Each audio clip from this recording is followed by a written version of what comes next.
Pengine wale ambao hawajui, mimi siko hapa kupeana rambirambi. Manake mimi ni mwanafamilia wa boma hili. Hii familia, kama Meja Retired alivyozungumza, ni familia kubwa sana. Imetanda mapana na marefu ya ukanda wa Pwani. Aliyelala pale alikuwa ni kiongozi mkubwa katika jamii yetu ya Kimwankweha. Hii jamii imetoka Lamu, imeanzia Lamu mpaka sehemu ya Kwale.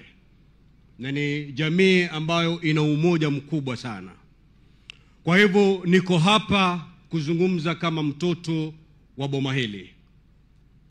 Rais kakangu Gideon hapa ni rafiki mkubwa na ndugu yangu mkubwa. Lakini kansa ya siasa ilikuja ikatutenganisha. Tulichaguliwa mwaka 2007 na yeye tukaingia bunge, na tumepiga miaka 10 na Gideon kama ndugu, kama kakangu mkubwa. In fact, Rais, nataka nikupeleke nyuma kidogo. Wakati mimi niko shule, Gideon alikuwa meya wa mji wa Malindi. Na kwa sababu mzazi wangu anamjua, hana pato la kunisaidia, wakati nilikuwa nikifukuzwa shule, kabla sijafika Kamale, nafika the mayor's parlor kumtafuta ndugu yangu ili anisaidie. So amenikuza kama kakake mdogo. Na hata baada ya hapo tulipoingia siasa kule Nairobi, tulikuwa tukiishi pamoja. One thing ambao Gideon anasifika nao, na bila shaka Gavana Joho naona amefanya mkono wake hivi, ni mapishi ya Gideon. Gideon is a fantastic chef. Kwa hivyo kule Nairobi ilikuwa sisi wabunge, wakati wa jioni tunajifanya sana tunampenda Gideon, tunaenda kwake kumtembelea. But we went there to eat. Manake alikuwa anapika chakula kitamu sana. Na alitulea sote.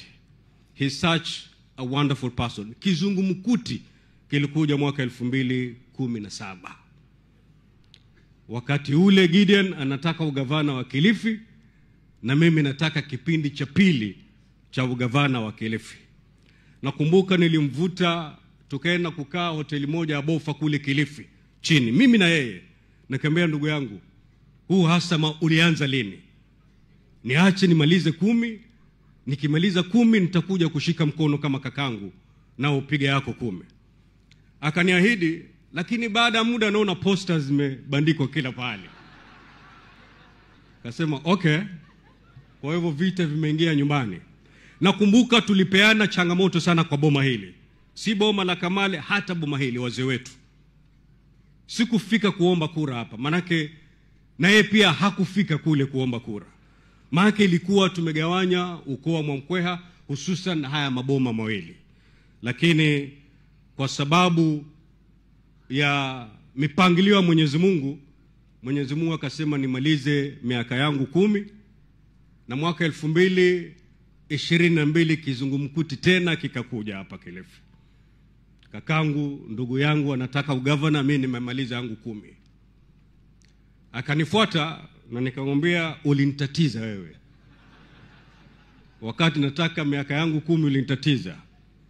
Kwa hivyo nenda ukahangaike, nenda kwa ukoo. Mimi sitaenda huko.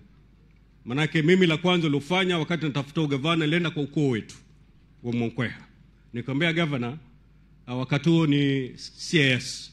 Nikamwambia wewe nenda kwa ukoo, ukazungumze na ukoo. Mimi sitaenda huko. Ukupatie baraka zao, ufanye kazi. Lakini mimi usiniweke katika mahesabu yao. Ilikuwa uamuzi mgumu. Lakini nikamwambia I wish you the best. Kama tulivyoona Governor Mheshimiwa Mng'aro akashinda. He is now the governor of Kilifi County. Na siku moja nilimwambia kwamba ningekushika mkono pengine ungeanguka. Manake watu wangesema imekuwa hii kiti ya ugavana cha ukoo. Umetoka, sasa unataka kuweka ndugu yako. Nikasema nenda peke yako. Hii mambo ya ukoo haitaonekana sana. Nafikiri hilo gavana lilikusaidia. Kwa hivyo usiwe na hasira nyingi, hata nilikutandika wakati huo.